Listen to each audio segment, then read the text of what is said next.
Hello learners, welcome to N academy. हम अपनी life में अगर लॉ को पढ़ भी लें तो उस लॉ को समझना नामुमकिन है विदाउट लैंडमार्क केस लॉस के। ऐसा क्यों सर? क्योंकि लॉ एक तरफ जो हम पढ़ते हैं वो हमारी एकेडमिक नॉलेज है, लेकिन दूसरी तरफ जो लॉ हमारे कोर्ट्स में अप्लाई किया जाता है वो एक्चुअल प्रैक्टिकल नॉलेज है जिसकी हमें जरूरत है। और हमारे जुडिशरी एग्जाम्स में भी ये बात बहुत ज्यादा रिलेवेंट है। और उसके साथ साथ आप किसी भी एग्जाम की तैयारी कर रहे हो या इन जनरल अगर आप लॉ की पढ़ाई कर रहे हैं, उसके लिए बहुत ज्यादा जरूरत होती है आपके पास एक अच्छी नॉलेज की, जिससे आप केसेस को समझ पाएं और एक सेक्शन जो आप बेयर एक्ट में पढ़ते हैं उसका रियल लाइफ में इंप्लीकेशन कैसे होगा इस बात को समझ पाएं। और हमारा आज का जो केस है ये इसी बात को जस्टिफाई करता है। हमारे देश में बहुत टाइप के लैंडमार्क केसेस है। कुछ ऐसे केसेस जिन्होंने कुछ किसी केस को ओवर रूल कर दिया, कुछ ऐसे केसेस है जिन्होंने किसी सेक्शन को अच्छे से स्टैब्लिश किया, कुछ ऐसे केस लॉज हैं जिन्होंने सीधे सीधे जो हमारी लेजिस्लेचर है उसको चैलेंज किया, और कुछ ऐसे भी केसेस हैं जिसके कारण हमारी लेजिस्लेचर ने नए कानून या फिर नए सेक्शंस को बनाया, नए रूल्स को इंपोज किया। और ऐसा ही हमारा आज का एक केस है जिसका नाम है डीके बासु केस। ये एक ऐसा केस है जिसको क्रिमिनल लॉ में पढ़े बिना आप अपनी क्रिमिनल लॉ की पढ़ाई पूरी नहीं कर सकते। और हम अपने आज के इस वीडियो में इस पूरे केस को समझेंगे, क्योंकि बहुत सारे लोगों को यह बात पता ही नहीं कि इस केस की एक्चुअल डेप्थ क्या है और इस केस का एक्चुअल डायमेंशन क्या है। जैसे कि इसका नाम, कई लोग इसको याद करते हैं DK Basu versus state of Bengal के नाम से, लेकिन ये नाम भी अधूरा है और ये इंफॉर्मेशन भी अधूरी है, जिसको हम अपने आज के इस वीडियो में बहुत ही अच्छे से समझने की कोशिश करेंगे। तो चलिए शुरुआत करते हैं। तो इससे पहले कि मैं अपने इस केस की शुरुआत करूं, एक चीज जो मैं आपको बताना चाहता हूं वो ये है कि प्रांजल सिंह अनअकैडमी मेरे टेलीग्राम ग्रुप का नाम है जो नीचे लिंक्ड है। अगर अभी तक आपने इसको फॉलो नहीं किया है तो उसको फॉलो कर लीजिए। मेरी क्लासेस के पीडीएफ आपको यहीं मिल जाते हैं, उसके साथ साथ मेरे रेगुलर अपडेट्स आपको यहीं मिल जाते हैं। अगर आप मुझसे डायरेक्टली कोई डाउट पूछना चाहते हैं तो वो भी यहीं पे क्लियर हो जाता है। और उसके साथ ही साथ अगर आप रेगुलर अपडेट चाहते हैं 3 ईयर प्रैक्टिस और बाकी चीजों का, तो वो भी आपको मेरे टेलीग्राम ग्रुप पे मिल जाता है। तो चलिए शुरुआत करते हैं हमारे आज के इस वीडियो की, जिसमें हम समझने वाले हैं श्री डीके बासु का केस। लेकिन इसकी शुरुआत मैं इसी बात से करूंगा कि सर जो डीके बासु का केस है वो तो अधूरा है। क्यों? क्योंकि इसका नाम एक्चुअल में डीके बासु नहीं, पूरा केस का नाम कुछ और है। इस पूरे केस का नाम है Shri DK Basu Ashok K Johri versus state of West Bengal and state of Uttar Pradesh 1986। ये जजमेंट आया था 18 दिसंबर 1996 में। जो बेंच थी वो थी ऑनरेबल जस्टिस कुलदीप सिंह और एएस आनंद की। अब आप में से कई सारे लोग बोलेंगे कि ये दो जगह, दो स्टेट्स, दो नाम क्यों? एक्चुअल में ये केस किसी एक पर्टिकुलर इंसिडेंट का नहीं, बल्कि दो अलग अलग लोगों ने अपने अपने स्टेट में होने वाले कस्टोडियल टॉर्चर के बारे में इंफॉर्मेशन दी अलग अलग टाइम फ्रेम में सुप्रीम कोर्ट के उस वक्त के अलग अलग चीफ जस्टिसेस को, और उन लोगों ने इस मैटर का कॉग्निजेंस लिया और दोनों के मैटर को मिला के एक केस बनाया। पहला नाम था डीके बासु का, क्योंकि पहला खत इन्होंने लिखा था, इसीलिए हम इसको डीके बासु केस के नाम से जानते हैं। लेकिन ये इंफॉर्मेशन अधूरी है। अगर आपको ये बात नहीं पता थी तो जरा सोच के देखिए कि अगर कभी कोई एमसीक्यू आता और आपको ऑप्शन में एक जगह केवल श्री डीके बासु देता और दूसरी जगह श्री डीके बासु और अशोक के जौहरी, तो आप गलती कहां करते? चलिए शुरुआत करते हैं इस केस को समझने की। बेसिकली इस केस की शुरुआत हुई थी, ये मैं इससे पहले ही मैं आपको बता दूं कि हमारे क्रिमिनल लॉ में केस क्यों इतना इंपॉर्टेंट है, क्योंकि हमारे क्रिमिनल लॉ के जो सबसे इंपॉर्टेंट अमेंडमेंट्स है ना, उनमें से एक इसी केस की बदौलत आया था। और ये बात जो है आपके लिए बहुत ज्यादा जरूरी है। ध्यान से देखिए क्या है। इस केस के जो इनिशिएटर थे वो थे श्री डीके बासु, जो कि एग्जीक्यूटिव चेयरमैन थे legal aid services West Bengal के। तो जो वेस्ट बंगाल की लीगल एड सर्विसेज थी उसके चेयरमैन थे कौन? श्री डीके बासु। इन्होंने एक खत लिखा 26 अगस्त 1986 को। यह बात 1986 की है। 1986 में इन्होंने एक खत लिखा। किसको खत लिखा सर? यह लिखा चीफ जस्टिस ऑफ इंडिया को, जो उस समय जस्टिस पीएन भगवती थे, जिनको आप फादर ऑफ पीआईएल के नाम से भी जानते हैं। इन्होंने उनको एक खत लिखा और उनको क्या बोला? इन्होंने कुछ न्यूज आइटम्स को हाईलाइट किया। न्यूज आइटम्स मतलब अखबारों में छपने वाले कुछ आर्टिकल, जिसमें इन्होंने ये हाईलाइट करके बोला कि सर ये जो डेथ है जो कि पुलिस कस्टडी या पुलिस लॉकअप में हो रही है, जैसे गंगाजल मूवी आपने देखी होगी, पुलिस कस्टडी में मृत्यु की, तो इस तरह की जो चीजें हो रही हैं जिसके बारे में न्यूज आर्टिकल्स ने छापा है, जैसे कि द टेलीग्राफ, स्टेट्समैन और इंडियन एक्सप्रेस, इन सभी न्यूज आर्टिकल्स को उन्होंने चीफ जस्टिस की तरफ नजर लगाई और उन्होंने बोला कि जरा आप एक बार नजर डाल के देखिए कि हमारे देश की कस्टोडियल टॉर्चर में क्या हालत हो रखी है। लोग जो कस्टडी में उनकी मृत्यु हो रही है और इस पर जुडिशरी को कोई एक्शन लेना चाहिए। अब इस चीज में उन्होंने एक लेटर के नीचे आखिर में क्या लिखा कि इनके इस लेटर को एक writ petition public interest litigation के तहत माना जाए। यानी कि उन्होंने बेसिकली ये बोला कि मेरे इस लेटर को ही पीआईएल की एप्लीकेशन माना जाए और मेरे इस लेटर को एक पीआईएल मान के इसके ऊपर सुनवाई करी जाए। इस परिस्थिति में कोर्ट ने एक्शन क्या लिया? कोर्ट ने इसको एक रिटन क्या माना? कोर्ट ने इसको एक रिट पिटीशन मानते हुए कस्टोडियल टॉर्चर के ऊपर एक एप्लीकेशन माना और उस परिस्थिति में उस पर अपना एक्शन लेना शुरू किया। और फरवरी 1987, 9 फरवरी 1987 को कोर्ट ने इशू कर दिया क्या? जो रिस्पोंडेंट्स हैं यानी कि स्टेट ऑफ वेस्ट बंगाल को एक खत कि भैया आप आइए और अपना जो आके है जवाब हमें हमारे सामने पेश करिए। इसके बाद पिक्चर में आते हैं अशोक के जौहरी, यानी कि ये मामला तो चलना शुरू हो गया था सुप्रीम कोर्ट में।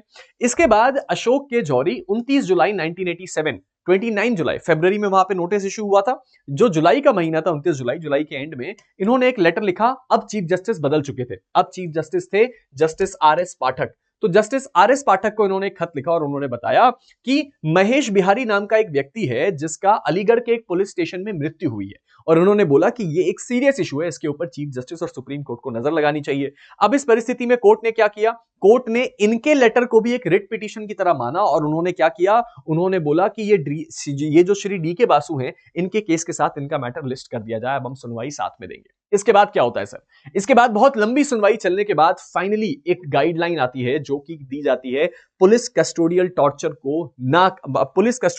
को रोकने के लिए। तो ये जो पुलिस कस्टडी और उसके साथ ही साथ ये जो पुलिस अरेस्ट करती है, इस अरेस्ट के दौरान कोई गड़बड़ ना हो, इस चीज के लिए डी के बासु की लैंडमार्क गाइडलाइंस है जो आज भी पढ़ी जाती हैं और न्यू क्रिमिनल लॉज में भी रेलेवेंट है। यहां पे टोटल 11 जो गाइडलाइंस हैं वो दी गई थी इस पर्टिकुलर केस में, और हमें उसको पढ़ के समझना है। तो वो 11 गाइडलाइंस क्या थी, चलिए एक बार जरा फटाफट नजर डालते हैं। अगर हम इन 11 गाइडलाइंस पे नजर डालें तो सबसे पहली जो गाइडलाइन थी वो थी आइडेंटिफिकेशन टैग्स की। यहां बोला गया कि कोई भी पुलिस पर्सनल जो कि अरेस्ट कर रहा है उसको अपना नेम टैग एकदम क्लियर पहनना है, ताकि अरेस्ट होने वाला व्यक्ति और उसके साथ साथ कोई दूसरा व्यक्ति है वो पढ़ पाए कि कौन सा वो पुलिस अधिकारी और कौन सी रैंक का है जो उसको अरेस्ट कर रहा है। उसके साथ ही साथ मेमो ऑफ अरेस्ट, जिसको हम मेमोरेंडम ऑफ अरेस्ट कहते हैं, यहां बोला गया कि एक मेमो ऑफ अरेस्ट जो है वो प्रिपेयर किया जाएगा, जिसमें अरेस्ट के सारे रीजंस और वजह लिखी होंगी, जो कि साइन किया जाएगा एक विटनेस के द्वारा। एक विटनेस मतलब एक गवाह के द्वारा, जो उस अरेस्टेड व्यक्ति का कोई परिवार का व्यक्ति हो सकता है या फिर उसके आस पड़ोस में रहने वाला कोई बहुत ही जाना माना व्यक्ति या फिर कोई बहुत सम्मानित व्यक्ति। वो उस पर क्या करेगा, साइन करेगा, और उस विटनेस के साइन हो जाने के बाद जिस व्यक्ति को अरेस्ट किया गया है उसको भी साइन करना होगा उस अरेस्ट मेमो में, ताकि इस बात को इंश्योर किया जा सके कि उसको पता था कि उसको अरेस्ट क्यों किया जा रहा है। साथ ही साथ टाइम और डेट भी मेंशन होना चाहिए उस अरेस्ट का, यानी कि कितने बजे वो अरेस्ट किया गया, ये बात भी मेंशन होनी चाहिए। इसके बाद आता है इन्फॉर्मिंग रिलेटिव्स एंड फ्रेंड्स, यानी कि जो रिश्तेदार और दोस्त हैं उनको इन्फॉर्म किया जाना, यानी कि वो जो अरेस्टी है उसके पास इस बात का अधिकार होगा कि पुलिस वाला उसको इन्फॉर्म करे कि उसके पास ये अधिकार है कि वो अपने दोस्तों और परिवार वालों को बता पाए कि उसका अरेस्ट हो गया है। ऐसा क्यों? क्योंकि कई बार ऐसा होता है, जो कि हमने जोगिंदर कुमार केस में भी देखा है, कि जो अरेस्टेड व्यक्ति है वो अपने फैमिली वालों को बता ही नहीं पाता कि उसके साथ क्या हुआ, और उस परिस्थिति में उसके कई राइट्स तो वहीं से खत्म हो जाते हैं। उसके बाद आता है नोटिफिकेशन। ये क्या कहता है, if the arrestee relative lives in another town or district, the arrest must be communicated to them within 8 to 12 hours through the legal aid organisation. अभी क्या कह रहे हैं कि सर अगर वो जो अरेस्टेड व्यक्ति है उसके परिवार वाले किसी दूसरी जगह पे रहते हैं जो उस जुरिस्डिक्शन में नहीं आता है, तो 8 से 12 घंटे, यानी कि मैक्सिमम 8 से 12 घंटे के अंदर आपको क्या करना है, उसके रिलेटिव्स को इन्फॉर्म करना है, जिससे कि वो क्या कर सकें, तुरंत इस बात के लिए सूचित हो पाए। Right to information, the arrested person must be informed that their right to have someone notified of their arrest. ये जो अरेस्टेड व्यक्ति है उसको ये बात का अधिकार है कि उसको इस बात की सूचना दी जाए पुलिस के ही द्वारा कि उसका यह अधिकार बनता है कि वो किसी ना किसी व्यक्ति को इस बारे में बता के रखे कि उसका अरेस्ट हुआ है। इसके बाद आता है diary entry. The time, place of arrest and details of police personal involve must be recorded in आपका detention diary including the name of the arrestees next friend. अब क्या कह रहा है, एक पुलिस को डायरी मेंटेन करनी है, उस डायरी में किस व्यक्ति को अरेस्ट किया गया, कितने बजे किया गया, कौन कौन से पुलिस वाले थे जिन्होंने उसको अरेस्ट किया, और उसके साथ साथ जिस व्यक्ति को अरेस्ट किया गया उसके नेक्स्ट फ्रेंड का नाम भी होना चाहिए, यानी कि वो व्यक्ति जिसको उसने इन्फॉर्म किया या वो व्यक्ति वो जो सबसे क्लोज टू अप्रोच है उसके लिए। इसके बाद अगर आगे बढ़े तो उसके बाद हमारे पास अगला आता है मेडिकल एग्जामिनेशन। क्या कह रहा है कि वो व्यक्ति जिसको अरेस्ट किया गया है अगर उसकी इंजुरीज हैं कोई, तो उस परिस्थिति में जिस समय अरेस्ट किया जा रहा है उसका हम क्या करेंगे, एक मेडिकल एग्जामिनेशन कराएंगे, और एक इंस्पेक्शन मेमो जो है वो साइन किया जाएगा पुलिस ऑफिसर और अरेस्टी दोनों के द्वारा कि ये मेडिकल एग्जामिनेशन हुआ था। इसके बाद आता है रेगुलर मेडिकल चेकअप्स, यानी कि एक फिक्स्ड इंटरवल्स में जो आपका अरेस्टेड व्यक्ति है वो क्या होगा, हर 48 घंटे में एक डॉक्टर के पैनल के द्वारा एग्जामिन किया जाएगा कि कहीं ऐसा तो नहीं कि इस व्यक्ति के साथ कुछ अत्याचार किया जा रहा है या कस्टडी में टॉर्चर किया जा रहा है। इसके बाद आता है डॉक्यूमेंट सबमिशन। ये कहता है copies of the arrest memo and related documents must be sent to the magistrate, और जो भी अरेस्ट मेमो है और जो भी डॉक्यूमेंट्स है वो हमेशा मजिस्ट्रेट के पास भेजे जाएंगे कि भाई इस व्यक्ति के साथ ये गलत या ये सही हुआ है।